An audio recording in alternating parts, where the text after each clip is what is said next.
Hey, right, guys. Welcome to tonight's live stream. Will has been poorly over the weekend, so he's not around tonight. So we just thought we'd do something on this channel, but it's not the usual Q&A. So I'm just going to put that in the chat now. So this is not like for questions about homelessness law. Save them for Thursday. What we are going to do, we did it a little while ago, where we basically just kind of talked about kind of themes and kind of things going on in the homelessness sector, and had a bit of a kind of bounced a few things around. Really, that's what this is going to be about tonight. I have a loose kind of a loose agenda I've sent over to Shannon and Karis. I'm not quite sure, looking back at them, any of them are actually I don't know if they're going to work or not really. Just some thoughts I've kind of had. Some of them are like, I don't know what the answer is. Other ones I'm like, well, yeah, just be interesting to kind of just talk about things a little bit, I guess. I've been interested. Sorry, I'm going to do a bit more of a spiel at the intro. I've obviously put a few videos up recently which are looking at not homelessness law things specifically, so things like a little bit of psychological theory type stuff, and getting some interesting engagement. So I just thought might be cool to kind of go off on a bit of a tangent for that. Hey, you what, Lynn? Let me just pin that message as well, so people coming in don't. I mean, I'm sure people are going to ask questions anyway, but we'll just have to deal with it as we go along. So yeah, I also wanted to get Karis to talk tonight a little bit about Essex Legal Link, which is kind of something she set up, but we'll maybe wait a little bit to do that, just because there's quite a lot to it. And I just thought it's good to hear what kind of people are doing around the country, because it's just like an excellent idea, really. So yeah, let's start. So the first, I'm not even going to share screens, I don't think. Excuse me, I just turned to Shannon. I went to the dentist today, and they offered to do the filling without anaesthetic, and I initially said, yeah, right, let's try that, and it was disastrous. So I've still got a bit of anaesthetic in my cheek right now, so I don't know if I'm talking funny or not. But yeah, so the first thing on the loose agenda was, and I've now shut down my email, so I've got to find that again. Was this idea about cost benefit assessments of the sector, and the thing that kind of got me thinking about it was I'm on LinkedIn. LinkedIn is pretty pretty grim for watching, to be honest. A lot of the time, a lot of it's just kind of like just kind of that toxic positivity type stuff. And it's just like very little honesty sometimes. But I saw this guy posted. I don't know who this guy is, and he basically posted about the fact that there's this kind of compelling moral argument to end homelessness, and there's also a compelling economic argument to end homelessness. And I've been around the sector for a long time, and I've heard many people kind of give different iterations of that. So even I remember when I went to Bedford Borough Council, actually, where there was this kind of research going around. I think it was from Meme. I think this is when Meme was starting off. I think there was kind of a pilot in Cambridgeshire, and they kind of like calculated how much it saves when you get someone who's rough sleeping housed, because they're not getting ambulance call outs, they're not going to hospital, all that kind of stuff that's kind of associated with rough sleeping. And it's it's decent research, and yet we're still here, like whatever it is, 12, 13 years later, and or decades later in some cases, where things aren't changing. And so yeah, if it's compelling, if it's a compelling economic argument, why is it not compelling about it? And I guess my opening gambit is that these economic cases that people put forward don't look at the long term, kind of like long term results of it. And this is going to sound very, very cynical and very, very miserable. But if you house somebody who's rough sleeping, then that will save short term. It will save short term things like ambulance call outs and hospitals and all that sort of stuff. But unless that person then gets a job, starts paying tax, then if effectively you're extending that person's life, which you probably will be doing, then there's the economic burden that that person would then have on. And I know this sounds really, really cynical to say it like this, but I am convinced that people in policy, influential positions, policymakers, do think like that. They hear these economic arguments, and they just, this like, kind of just falls on deaf ears. So if I'm not right about it, if I'm not right for the reason of it, the question still stands: why don't these compelling economic arguments end homelessness? And so that's my kind of opening kind of statement. Again, if you want to just chat in the live stream, you can, guys. Just don't put questions about the law in, because that's not what we're here to do tonight. But I don't know what your initial. I mean, Karis has disappeared, but in terms of initial thoughts on that, Shannon, yeah, does it sound Think just that? Am I talking nonsense? no, I don't think you're talking nonsense. I think one of the problems with the cost benefit analysis stuff is it's just dry, like, and it's boring and it doesn't have the human element to it. So it's all very well saying if we housed X number of people, we'd save X amount of pounds and we'd have X less, you know, ambulance calls out, we'd have X less amount of overdoses, we'd have X amount of whatever. But it lacks that human story. And I think, not to bang the drum and be boring, but that's where co-production comes in because actually what you're saying there about the perhaps high level policymakers seeing that sort of like, oh, well, then they're never going to be a taxpayer and stuff like that's where I think the sector could, and when I say this, I mean with the best intentions, but use lived experience, and use people to actually be like, look, this was so and so, and again, like there's a way to do it where you're not using the person, you're not just marching them out, but you have these case studies where actually, particularly, I think with the government focusing on saying they're going to focus on like prevention and stuff. I think if you could show that cost benefit analysis at that stage, rather than the stage where, like you say, potentially someone is so traumatized from the sector, so traumatized from the system, that actually they might be able to get back into work and they might be able to, whatever it is, be what the government would perceive as a valuable member of society. Because I don't believe you do need to be employed to be a valuable member of society.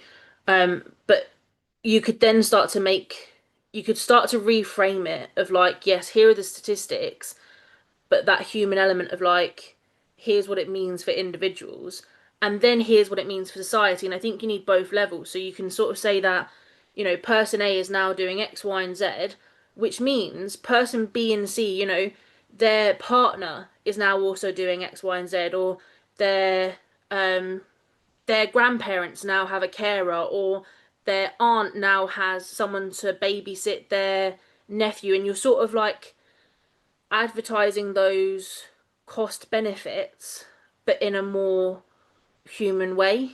So yeah, I think that's one of the big reasons I think cost benefit analysis doesn't work. And I also think, and maybe this is just me because I'm not great with numbers. If anyone knows me, maths is not my strong point.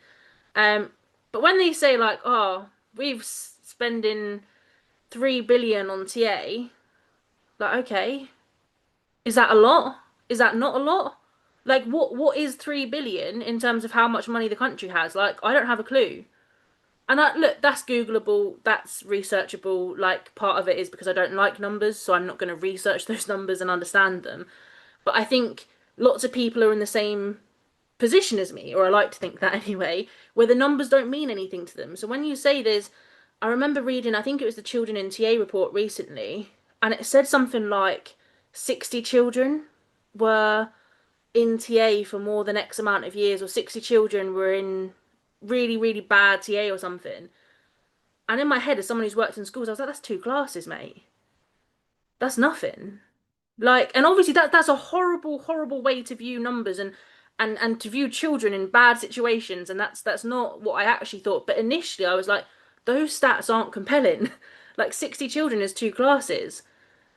And that I think that's what a lot of the problem with the numbers and the analysis and everything else is it just doesn't have that human element. Whereas if they listed 60 children and said, this is the case study of this, this is the case study of this, granted, less people are going to read that, but I think the impact, and depending on how you framed it and how you sort of put it out there, would be way more effective. So I guess that kind of then leads to the question like who's the audience of these type of stats? Because you would hope that like people working in Whitehall, kind of civil servants who are presumably reading these reports, or I don't even know if they do, presumably they would be good with numbers. So presumably if you're kind of given those kind of like, yeah, the 3 billion on TA, they would probably would like, shit, that's a lot of money. But that kind of leaves a question. Okay, so we've got homeless sector and we've got these civil servants in Whitehall who have been, I mean, I've been around the sector for a long time. I remember Boris promising that we're going to end rough sleeping in London by 2012. Like how long? I guess the question is how long do we look at Whitehall and the homeless, the professional sector not ending homelessness? How long do we give them? So actually, you guys aren't, you're not able to do it. You've shown yourself to be incompetent to end homelessness, and these, kind of these excellent bits of research which are put out there don't actually have an impact because something else is fundamentally wrong with the system. And no, I think you're right. I think, but this is where I think it's really difficult. Well, not difficult because homelessness is fairly easy to fix, like house people. But in terms of like that messaging, yeah, even if like the policy people, the civil servants, whoever are understanding the stats, they're understanding X and Y equals Z, whatever, whatever. The the frontline workers aren't, because they're firefighting. So the frontline workers have got too much of a human element where they're seeing George who comes in and has X, Y, and Z problems and they're just trying to fix that. And then they see Patty who is has X, Y, and Z problems. I'm trying to do weird names. I don't know why that anyway, that's happened. But do you see what I mean? Like they almost are too human fronted. And I think it needs to be on the whole, like the whole of society needs to understand the benefits and the cons of what the housing issue is. And I think one of the problems with a lot of this sort of messaging is everything now is urgent. Everything now is a crisis. Like, oh, we've got a housing crisis, we've got a TA crisis, we've got a children in TA crisis, we've got an abuse crisis, we've got, a drug crisis, we've got a war on this and a task force for this, a task force for this, and it's too much. Like people switch off because we're desensitized to it almost. Yeah. I I mean, just to kind of maybe give another example of the what I'm starting with is say something like housing first, which I believe absolutely works. In any country you try it, it works. So housing first is basically the idea, and it's pure housing first. It's important it has to be pure because you get a lot of charities saying they're housing first when they're not at all. But pure housing first is you basically pick, you find someone, you offer them decent quality dispersed accommodation with like floating support basically, and that's it. There's no requirement on behaving a certain way. Obviously, you've got kind of, not burn it down or something, but there's that kind of like there's no kind of like hoops to jump for anything like that. That in any way you look at it works. The ways that housing first doesn't work is when people come along or charities come along and basically dilute it and they'll stick everyone in one block and say this is housing first, and it's like it's not housing first anymore. It's just not. But I mean, again, I can remember housing first pilots go. I don't know when I don't know when I remember the first housing first pilot I can think of. I think it's probably at least 10 years ago. And every time it comes back and says, yeah, it works, where it's done properly. And yet the government just says, oh, well, let's do another pilot, let's do another pilot. So the question would be is, how do you get the government to actually change anything? And I personally think that I just what you said, Shannon, just got me thinking. Because in one sense, you're saying, okay, you use people who've been through it to be the ones who are kind of talking about it, making it human. But I just wonder if, like, and, I'm sort of thinking this out loud. I'm just wondering if actually the audience of the Whitehall civil servants and the professionals are they up for it? Are they really going to do it? Or is actually it's about kind of yeah getting people who've been through it to actually be taking taking it by force almost, not kind of writing or anything like that, but just kind of just yeah kind of sidelining the civil service in the and the homelessness sector and basically saying we're going to go and look at go after this justice ourselves, because you're right, there's a million different crises happening right now, and and yeah, people, I don't know what, I don't know if the public will ever be really got through to. Um, I just don't. Even if you kind of made it and kind of said, do you know what, guys, members of the public, our nation is poorer because we have homelessness, because we have hundreds of thousands of people who can't work, and that's actually, and they want to work, they can, but it costs, it's a huge cost. I don't think even then people or voters would be that interested. So I'd say there would need to be this kind of direct action from people who've been homeless, somewhere for unifying people, which is difficult as well.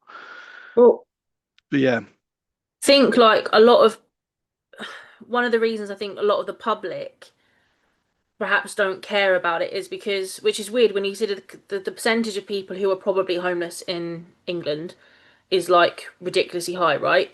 And I think part of the reason people don't care is because they don't realize what rights are actually being taken away from them, because they don't realize what rights they have in the first place.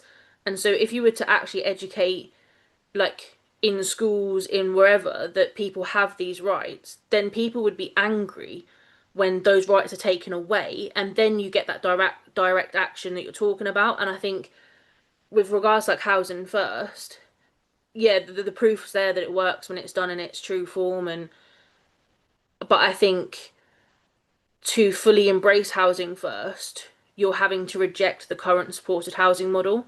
And I think that's the biggest barrier in my mind to the country embracing housing first is actually you're rejecting the current model that we've already sort of that cost sunk fallacy that we've already put loads of money into it.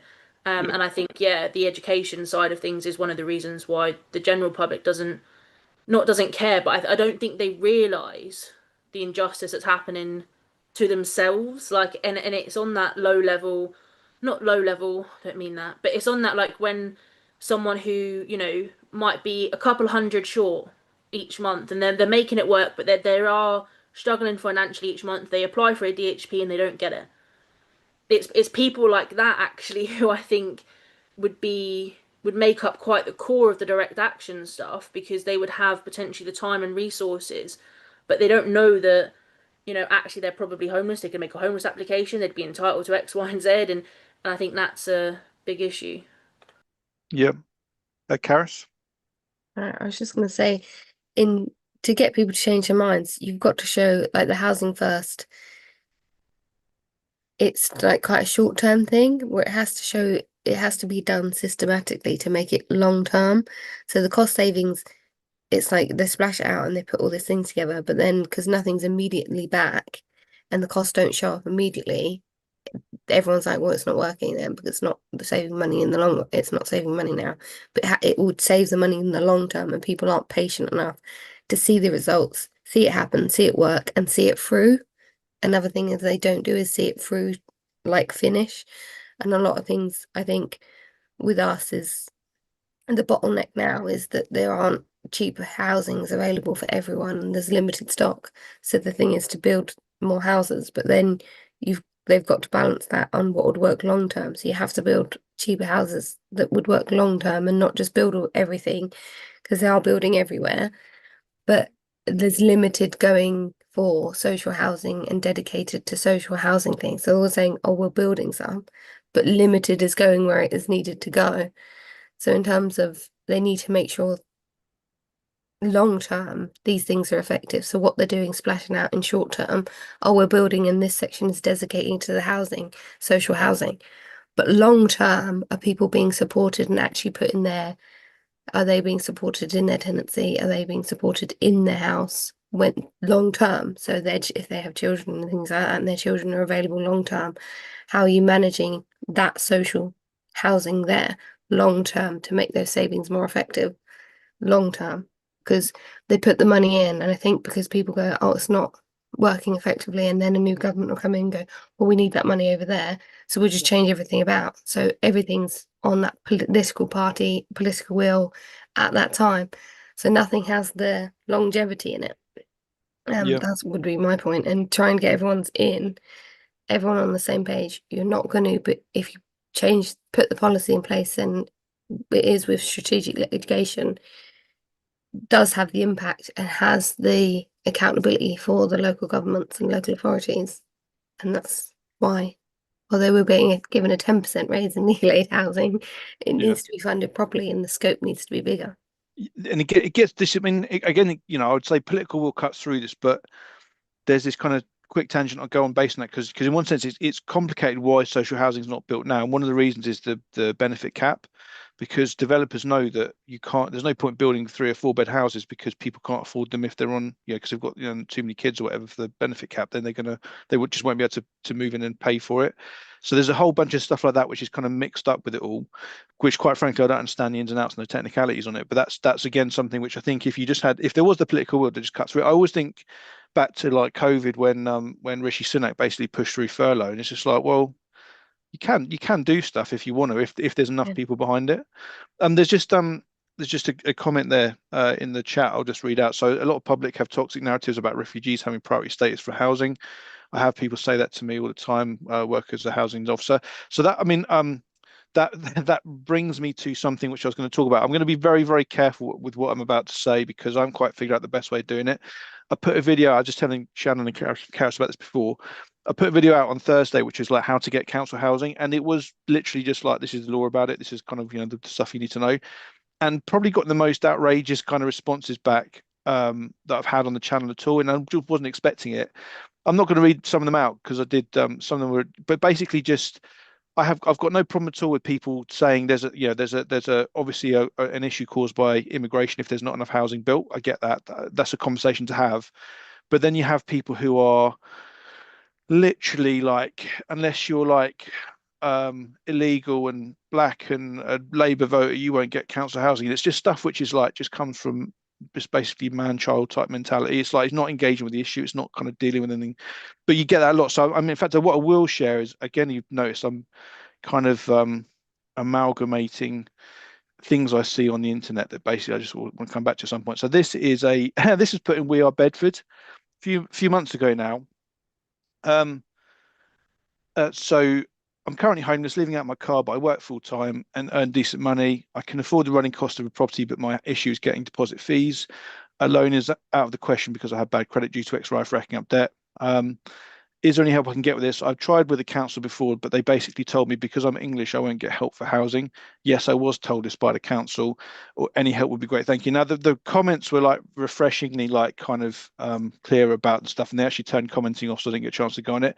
But yeah, there's a lot of this kind of stuff out there, and it's like clearly there's an issue with housing supply. Clearly there's an issue of population growth, but that I mean, I'm probably Bedford Borough Council's biggest critic. I cannot imagine that a housing officer said that unless it was sarcastically, just because of, just in the context of what's been said. Because there is nowhere in law where English people are not, are kind of worse off when compared to people of the same situation. So yeah, you might have someone who's come to the country, 5 years ago, they're eligible now, and they're pregnant, they would get priority over someone who is fit and robust, who is English or whatever. But yeah, that's just kind of, again, I'm not quite sure how to like engage with this because it's obviously such a I don't know, a topic which can easily get taken out of context. But clearly the fact that they've got that response from that video and all the other things that go on at the moment, clearly we need to work out a way of engaging with it and having these kind of conversations because yeah, again, I don't want to go into too much detail right now, but I will be raising it at some point. I will be figuring out a way of just kind of having that kind of conversation where, I don't know, trying to intelligently deal with it basically. But saying that unless you're illegal, you can't get council housing, that's not an intelligent thing that kind of bears, kind of that kind of enables a response really. Whereas, as I say, there were people commenting saying there's an issue. I get that. That's I guess kind of worth kind of working out. So yeah. Yeah, so yeah, just someone agreeing with the comments there about that, just not saying it. So that yeah, so going back to our little loose agenda, have we got anything more to say about it in terms of, this kind of how do you get the kind of the obvious evidence that housing people is a good thing to actually result in more people getting housed, as in more housing being built of appropriate size and location and everything. Is there anything we want to add to that? If not, we can scooch on to the next one. In fact, I might go to 3 unless you want to go to 2 now. We're right with 3? Yeah, cool. So yeah, next one, I just mulling around, just want to just kind of bounce around really. Just think about is in the sector, there's a lot of good stuff and has been for many years about trauma. Kind of lots of buzzwords that go with it. I do feel like a lot of people do love a bandwagon, but there's a lot of really good stuff locked within it. But but for me, like the kind of, I don't know, it feels like the kinds of discussions that I had around the trauma narrative are quite limited, or they certainly miss things. And I'll give you examples. Often, the kind of adverse childhood experiences is quite rightly kind of a big part and parcel of the ideas behind trauma-informed care and trauma-informed whatever. But there's other things like bereavements that do get talked about, but probably not as much as I think people maybe should do. And also, there's a really, I need to do a video about this, a really cool guy called John Bowlby, a famous guy, did some famous psychology experiments, was kind of key in moving, certainly he was English and he kind of working in England, moving people towards understanding the importance of attachment for young children. Because at the time, I think when he first started off, he was in hospitals when a baby was born, they just literally get removed from the mother for weeks, and that was just normal. And John Bowlby was like, "That's not good, guys. That's not good for anyone." So, but Bowlby talks about loss. He did a trilogy, absolutely amazing, one of which was called Loss. But he talks about the kinds of losses which are not obvious. So, you have a bereavement, that's kind of an obvious loss, but then that may be mitigated because you then have another good caregiver who steps in.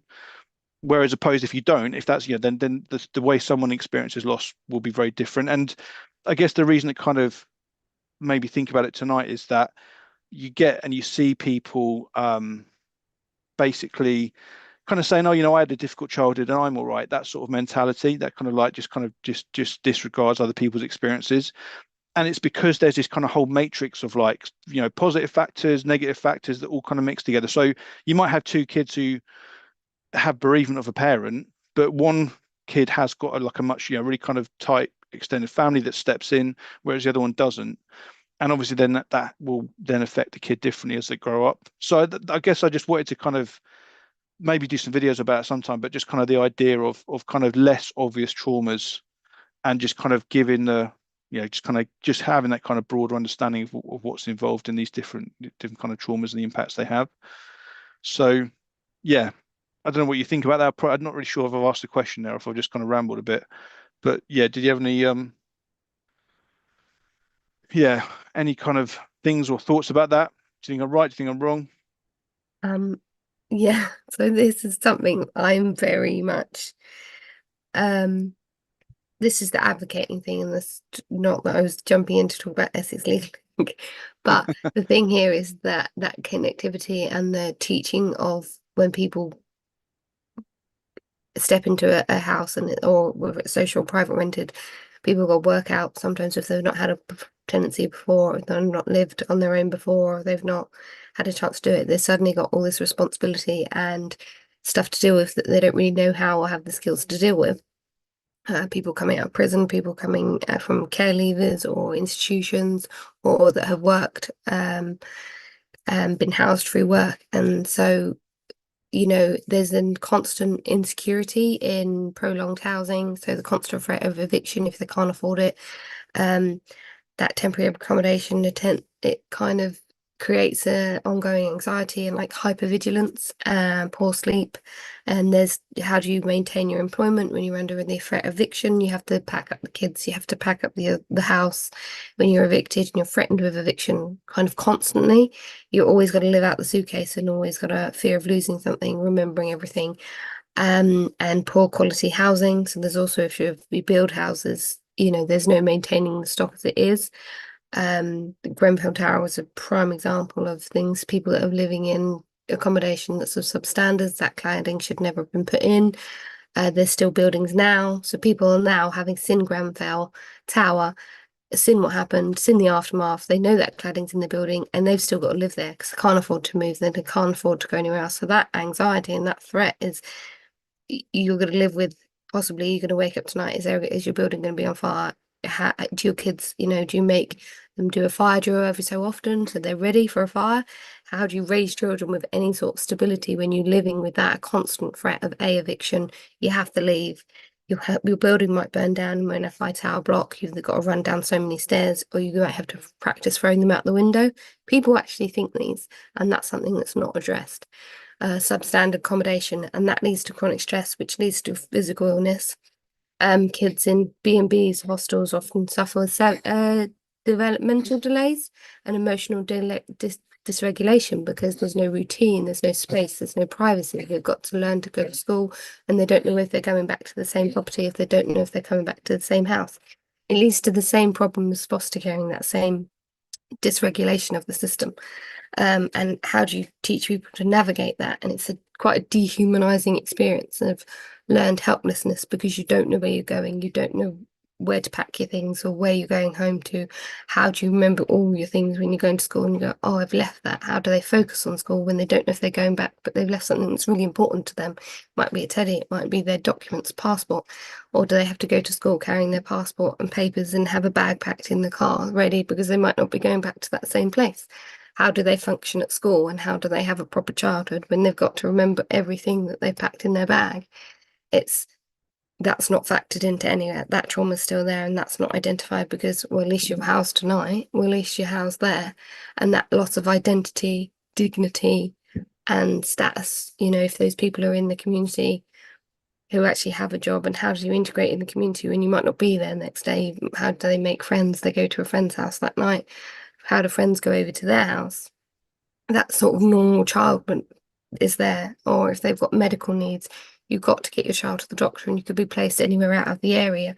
People get placed from London to Birmingham and everywhere, miles across the country. If you've got a child that they're undergoing diagnosis, and it's a long process for some diagnosis to get. It takes sometimes months to get certain diagnosis of your child. And if that child is regularly sickly or a sickly child, it needs to be at consistent doctors, or you need family there to help it pick it up from school, to take it to the doctors. You're then moved 50,000 miles away.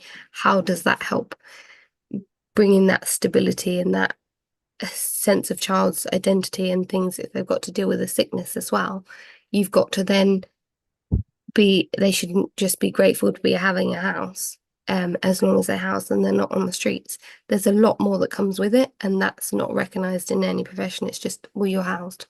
So therefore, you've got to be grateful, and you should be grateful to have a roof over your head. But there's so much more with it. Give someone a house, and that's tools to be in that house, affordable housing. You're creating a whole life and stability for stable members of the community and the economy and across the country. Yeah. Sorry, I went over. No, so there were so many examples there that I hadn't thought of that were just brilliant. Exactly what I'm talking about. That's kind of that, and I don't expect council. I mean, councils, they're not really set up to be trauma informed. I'm sure some of them say they are, but it would just depend on the worker, basically, the officer. But it reminded me of one of the kind of the families that really kind of stuck with me. It's, goes back to sort of 2017 through to like last year, but this family were moved around like different towns multiple times, terrible accommodation they're put in at various points. And I remember the mum was ranting at me, and one thing, kind of everything she was saying was valid. But the thing that kind of really stuck with me was she said, like, no one comes knocking for my kids because they've just started another school. They can't, and that kind of, again, that kind of that loss of, that's one bulb we were talking about loss, that you wouldn't really notice it, except that you can't, the parent would, because that was normal for presumably the mum where she grew up. But actually that kind of close knit family, friends, knocking for each other's doors, going out and playing and stuff, that is something that the kids, is another thing that the kids are going to be missing out on. So I think, and yeah, as I say, I don't think, I don't think councils really, you can't make people be trauma informed. As I say, some officers will be brilliant, and a lot of officers just won't be. But I think when you've got a charity sector saying they're trauma informed and they're saying this stuff, but they're missing out on that kind of stuff, they're not outraged by it, they're not picking up on it. And I want to there are some exceptions I've seen. I saw there's a charity called Just Life, and I need to find out more about it. I think it's based in Brighton and Manchester. Does support around people in TA. That's kind of a forward-thinking charity. Most charities are still kind of rolling out supported accommodation and stuff, whereas that charity is clearly kind of doing something of what we're talking about here. But yeah, I've got more to say. But yeah, no, that's, as I say, there's so many different examples there, Karis, which I was like, that's exactly what I'm talking about. And yet those things are not really taken seriously, even when you've got a conference about trauma-informed care or whatever. I add one more. Oh, yeah, go on, yeah. So this is a kind of a concept, which is the institutional and bureaucratic. When people get a decision, they have to wait a long time to appeal or go through a decision process, so they don't know. So that time scale, I do think that trauma, it really is not mentioned, because it's a process they have to go through. The council has to do their investigations, make their decisions and everything else. But you're not thinking of that person's and family is living on a tenterhooks, and that is the institutionalized, and it's bureaucratic red tape in trauma. Yeah. Last one. Yeah, very quickly before Shannon comes in, but that's one of the big criticisms I had about the HRA, was that before the HRA came in, you could get a main housing decision the same day you made an application. If you've got kids, it'd be obvious sometimes. Main home security accepted. That's one less thing they have to worry about. But now you are guaranteed a 56-day period, at least, often months more, where you are exactly in that sort of like just tenterhooks, basically. And again, it just really annoys me that the people who made the HRA thought it was, they still think it's good. They're still going to go on about how it's just, what are you doing? What are you talking about? Who did you get involved to make that bit of law? No one's happy with it. Certainly councils aren't. Also, Sorry. the medical decisions, when you rifle through someone's medicals and medical for that priority need, you're rifling through someone's medical needs. And if it's a male doctor talking about female stuff, and same with female doctors talking about certain medical conditions, and I just think you're rifling through someone's, and then the mental health, you're rifling through someone's medical history and going, well, you're managing well. Yeah. That is institutional abuse, I think, and trauma. You're traumatizing someone because they've got to live with that condition. You're then sort of using it against them. Yeah. Shannon? I agree with everything you guys just said. Um, I don't know if I'm just being repetitive, really, but I think so. When I did my educational studies degree, like we studied Bowlby, and it was, I think it was Bowlby that also did a lot around violence and children watching aggressive behaviors and then mimicking that. And I think one of the things that isn't recognized perhaps as trauma is when you've got like, again, I'm using these terms like with the best of intentions, but like low level neglect in a household. And then often it's those people who might be like, well, I had a bit of a shitty childhood and I'm fine. Like, no, but you're not. Like, you are, but like, you've got those low level sort of traumas that actually really throw you off. Like, if you're whatever it might be. And so I think that comes into play. And I also think Karis, like, completely understand what you're saying about like the long waiting times for diagnosis and the medical system, all the systems really that are sort of traumatizing individuals and society. I also think there's going to be an interesting thing that happens in, I don't know, a decade or so, maybe two, who knows, where lots of people will have been misdiagnosed with ADHD and autism. And I think that in itself is going to be quite traumatic, particularly for people who have been diagnosed at a younger age, because it's going to have had such an impact on their identity and then how the sector perhaps responds to those people. Because again, like we're talking people that it's not that they don't have needs, but potentially they've been misrecognized and mislabeled. And whilst labels aren't always helpful, I think when we're talking about young people, labels do create a sense of identity. Like it matters them because they're trying to work out who they are. So developmentally, it really matters. And particularly then when you look up of like the household makeup, and there was something you were saying, Mike, about like family makeup, and this isn't necessarily a bad thing, but when you get those like warrior parents, which is absolutely brilliant and arguably the better sort of parent to have, but that's still going to have a slight knock-on effect on your children. So when it turns out, that they then try fighting for themselves and they're not being listened to or whatever, I think that's all trauma. But and I do think as well, like with this sort of less obvious trauma, and I know this isn't necessarily what you're talking about, so apologies for derailing it slightly, but I think even the capital T trauma that like the sector thinks they're really hot on things like PTSD or whatever it might be, I don't think the less obvious effects of that are actually being acknowledged or not as validated, but those smaller effects of PTSD, like everyone knows, panic attacks, right? Let's avoid triggers that cause panic attacks. But the smaller things of like actually when you get a letter from your worker that's just absolute dog shit, that can set up your, because it's that not being believed. Or it's not being believed, but it's not quite being fully fought for. And that's, might be an abandonment thing from PTSD, from childhood trauma, but it's a small thing that the person themselves might not even recognize. But when they see that letter, they feel off. But that doesn't come up in a needs assessment. It doesn't come up in a. And so I think even with the the things we think we're good at as a sector, we just don't recognize the impact we're having on when we just call someone out of the blue. Like I don't think we're even there yet. And so I think it's there's a lot of arguments. I hear a lot from like lived experience where people are like we should train staff on trauma informed environments, and we should train them on how to be, person centered and trauma informed. And then I also hear a lot from people with lived experience who are like, there's no point.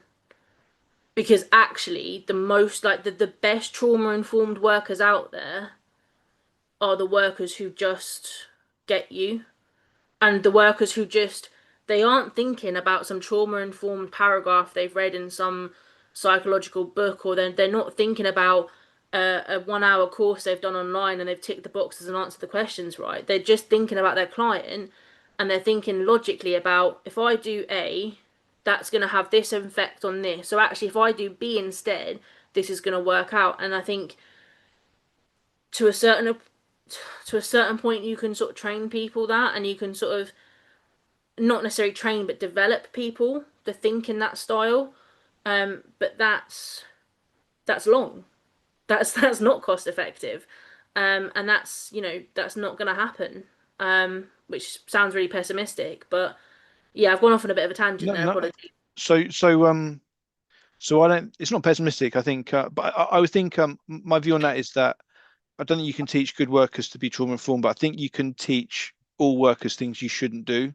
And I think some of that, like just don't do this, guys. And I know it doesn't make them trauma informed, but it kind of you can probably reduce the kind of the damage they do. I'm just picking on that term you used there, Shannon, just to give people a bit of context. Warrior parents is a term which comes from as far as I know, comes from a book by Professor Luke Clements, who's really, really cool about he's a professor of law, obviously, but he's coined this term trauma in what's it called? Trauma um sector induced trauma. So I've now forgotten. Sorry, it's been a long old day. But yeah, basically he's saying that the actual sector, our sector itself, is causing more trauma than it actually fixes. But then he said he kind of recognized that there would be these warrior parents that he worked with who would just basically fight for their kids and win eventually. But as Shannon says, that takes a toll on everyone in the family. Like, it's great that you've got it. And you've got these, yeah, and you say it's particularly mothers, but not always. So sometimes fathers who would just basically get to know the system and basically win the fights. And yeah, he had the utmost respect for them basically. But yeah, as you say, there's kind of that still has a huge impact on the family. Um, so yeah, how are we getting on for time? I'm sure we can return to this another time because I think it's I mean the kind of the other thing the thing that kind of went alongside this thought was that I did a video a few weeks ago about how to what extent do professionals who have to basically break the law or under pressure to break the law. So let's say housing officers as a kind of example, but that's not the only example where you've got a housing officer who does the job because they want to help people, but their boss is basically telling them, gatekeep and kind of, all that sort of stuff. To what extent does that is that a trauma in itself? Carrying around that tension, can we think of that as traumatic? And to what extent does that contribute to burnout? So I asked that question, and actually I got a lot of cool responses back, but no one actually addressed the question. They kind of they talked about things which were related to it, but they didn't actually answer that question. And it's something I want to return to, and because you see these burnout coaches on LinkedIn. Again, it's LinkedIn. I shouldn't go on it, but these kind of these burnout coaches are telling kind of like, I'll help you through your burnout or whatever. But I'm like, well, I think this for me anyway. I've been able to do this work for 20 years because I haven't had to compromise my values really. I've just kind of been able to just kind of do what I thought was right, and I think that's why I've not burnt out and kind of by the side of the road. I've been through a few things kind of along the way in the career, but I think a lot of people I speak to who worked in the sector who are burnt out are just they it's taken their soul from them because they were expected to do this stuff which they knew wasn't right and they didn't feel like they had an option about it. So I guess I want to throw that question out there again just for people watching, just to sort of see if you have any thoughts about that. But yeah, I don't know. Yeah, there's a huge amount we could, as I say, it's probably worth returning to this topic. Another one I want to talk about at some point is there's another really cool book called Achilles in Vietnam, which I probably mentioned on the channel before. But that's all about the kind of the trauma of kind of seeing the system itself being corrupt. So when you see a council blatantly break the law, that genuinely that shakes people to their core because we grow up thinking that the Britain it's fair and kind of we follow the law, and it's actually in itself it brings trauma when we see that's not the case and actually there isn't justice. And yeah, life's not as rosy as we once thought it was. So yeah, I don't know on that. okay. Whether like the trauma of like workers because of the like perhaps unlawful decisions they're making. I don't know. Like I think there's the reason I say that is because there's something that happens when say like you're in a late teenager like 15, 16, and you're in a or 17 or whatever, you're in an abusive household, you know it's abusive, but you can't quite recognize that it's abusive until you're left, right? Because actually the whole concept of like recognizing the reality of the situation you're in would be too much for our brains to handle, and you just wouldn't be able to continue. You wouldn't be able to survive. So you're in that survival mode. And I think that's the same often with rough sleepers as well. So when you're rough sleeping, one of the reasons I often go, oh, I'd love to go live on a beach again in a tent because it's that survival mode. You're not thinking about all of the other traumatic stuff going on. You're just in survival mode.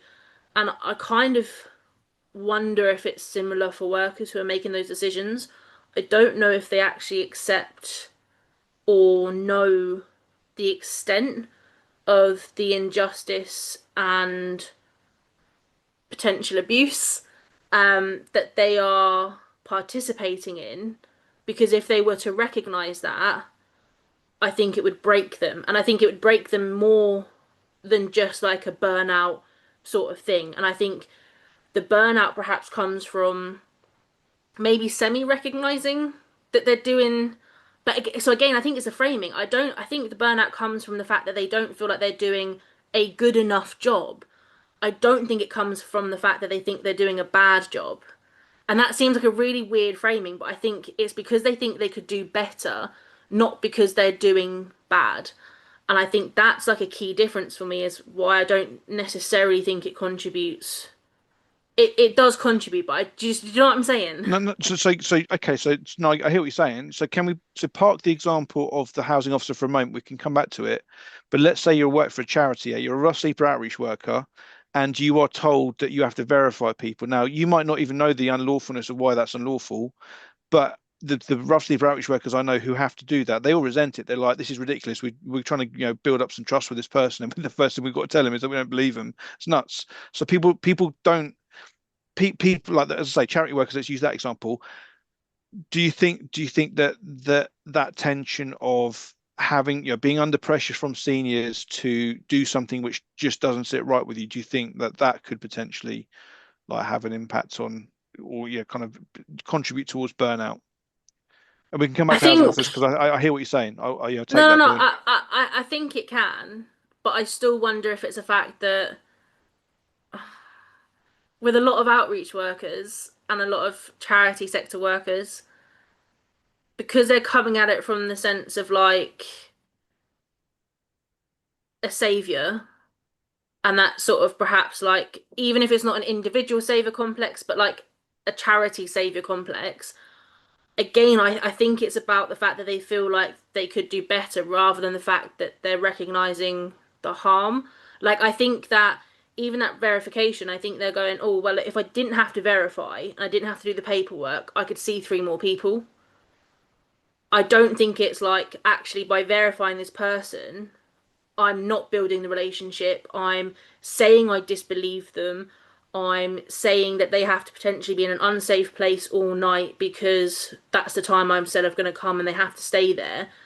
I don't necessarily think I could be completely wrong, and No, I'd love to hear from people, but I think yeah. it's that actually I could do more rather than I'm doing not great.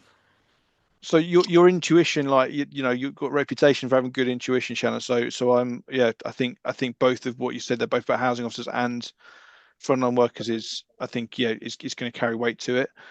Um, Again, I It probably will depends on say the about this. person as well. Like Yeah, I think there are good people out there who start those jobs and then they're like, wow. But then they're the ones that leave.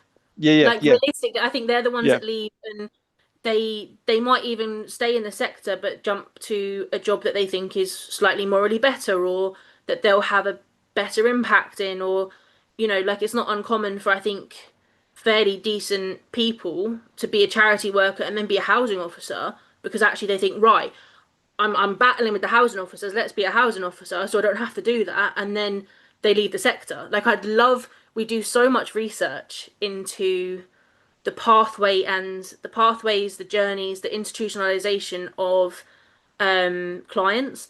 Like, I would love a bit of research around a worker's journey. Like, how did you get into the sector? Where did you go to next? Why did you leave your last job? Why have you gone to this job? Why did you leave? Like, that whole journey of different workers, I think would be fascinating. And I think it would tell us so much about where the sector's actually at. I think, yeah, you turn in the magnifying glass in the sector as well, I think would be interesting itself. Yeah, for Yeah. sure. Okay. Yeah, I would say I'm listening, I guess. This is helpful for me. Um, I'm trying to think, going back to, I'll say one thing about my experience of working within a council is that I think, because I think you're right, Shannon, about saying actually, yeah, I don't think whether it's kind of like, they're kind of, what's the word, incongruence between, like, kind of different parts of your brain, whatever it's called. But I think there's a team of like 12 or 14, I can't remember. And I would say, yeah, although most of them I'd say were breaking the law, I think had they had a decent manager and a decent culture, most of them would have actually made perfectly decent workers. But yeah, I think certainly, like, even the kind of ones who did the most harm, I think had they just, I don't know, had that kind of like that leadership, they probably would have been fine, and probably, probably had a different set of values altogether. So I don't know. Yeah, again, I'm just going to kind of take that away and have a think about it, really, just to sort of, yeah.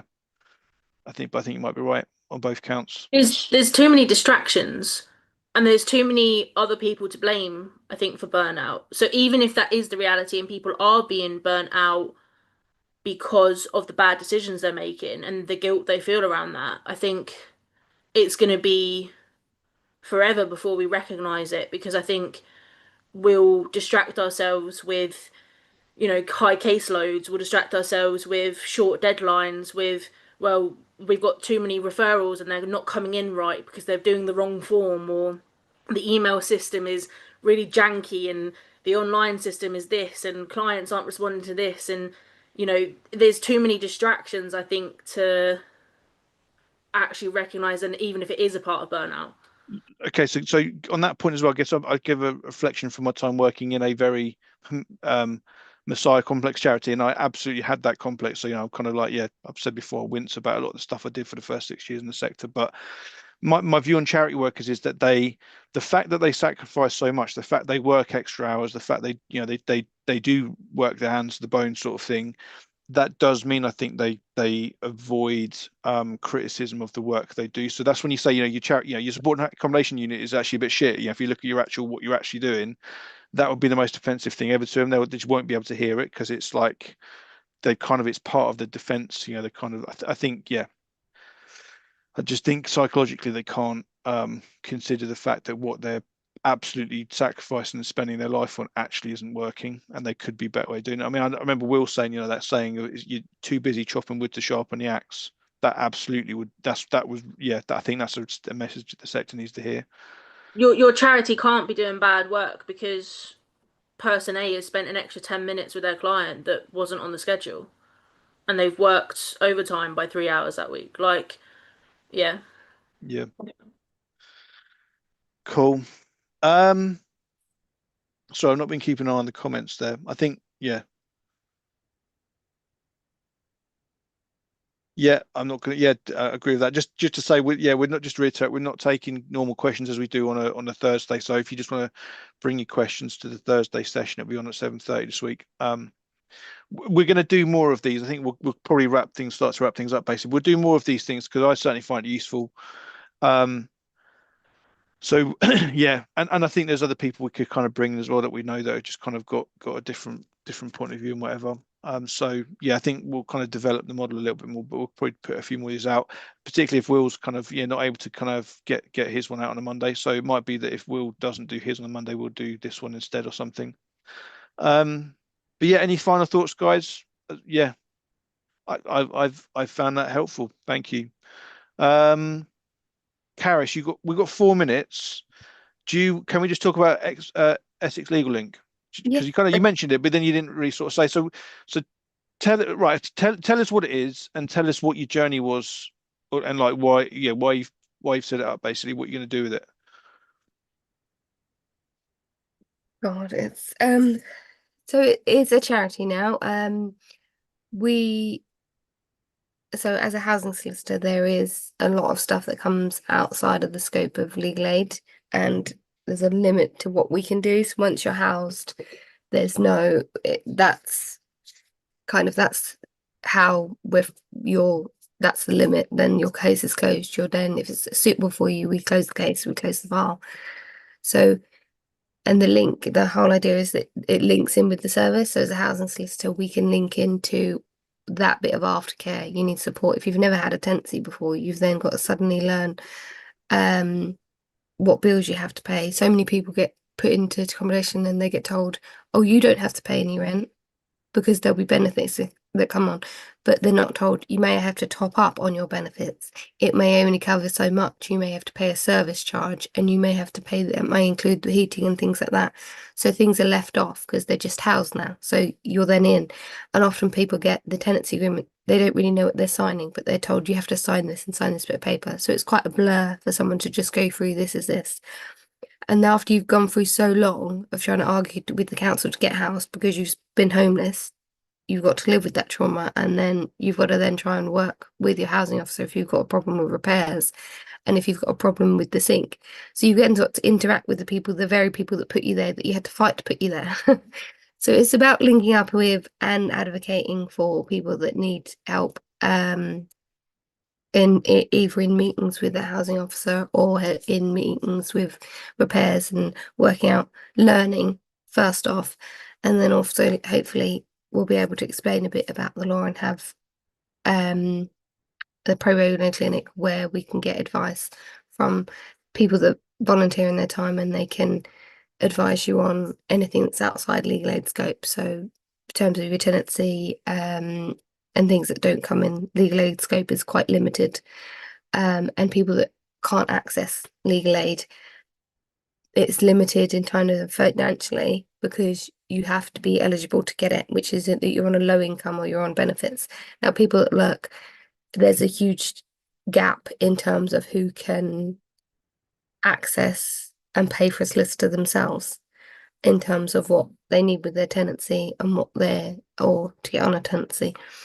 And it does have a crossover with family law, because also if you've broken up and you've got to sort out your tenancy and working with a tenancy yourself and with your partner, so effectively you've got to work out how to get out of your tenancy.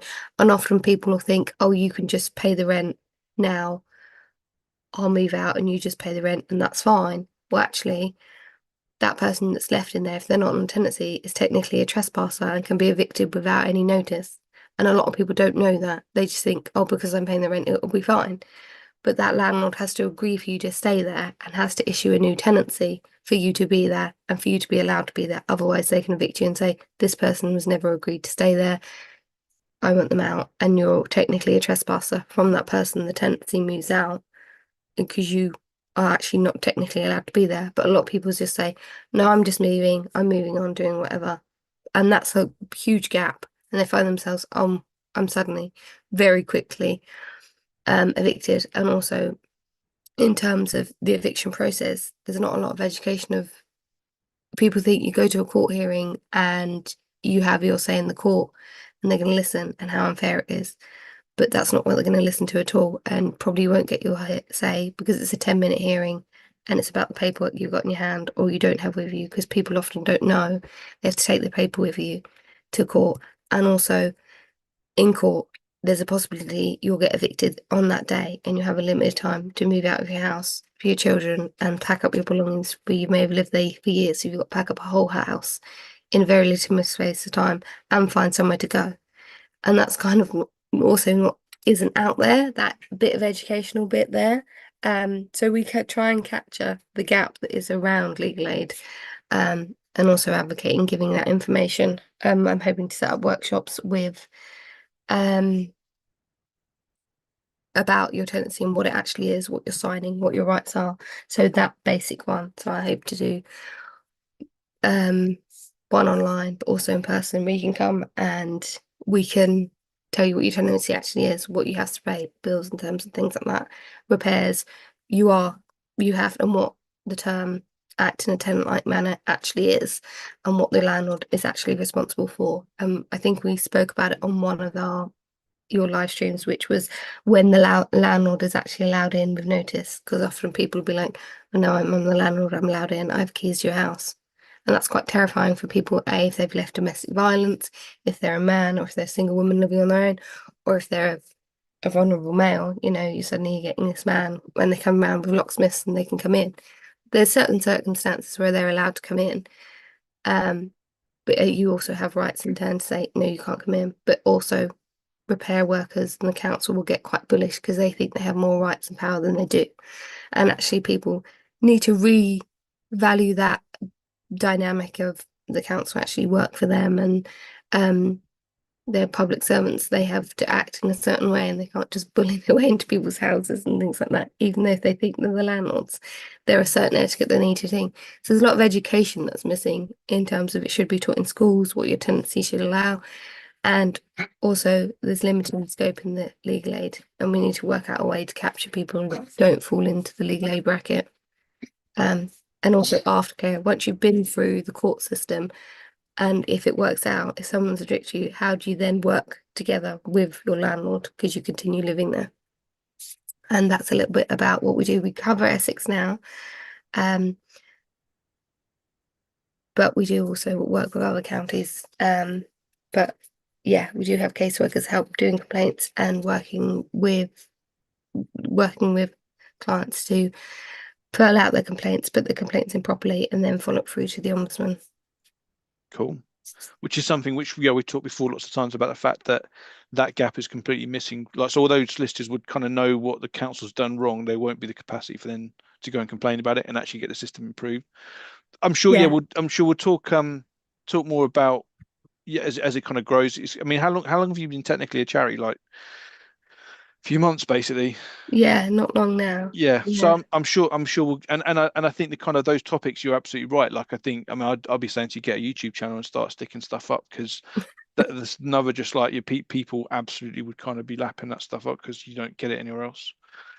So yeah, cool. Okay, thanks, Karis. Thanks, Shannon. We'll be back on Thursday at 7:30 p.m. for our normal one, which will actually be taking questions. So yeah, hopefully this has been interesting. I've certainly found it interesting. I want to do more, just because it is interesting. But yeah, other than that, we'll get back to usual on Thursday. And my guess is we'll be back next Monday, but it just depends. He seems to be a busy man at the moment, and rather sickly one. I saw him today. So yeah, cool. Take it easy, guys.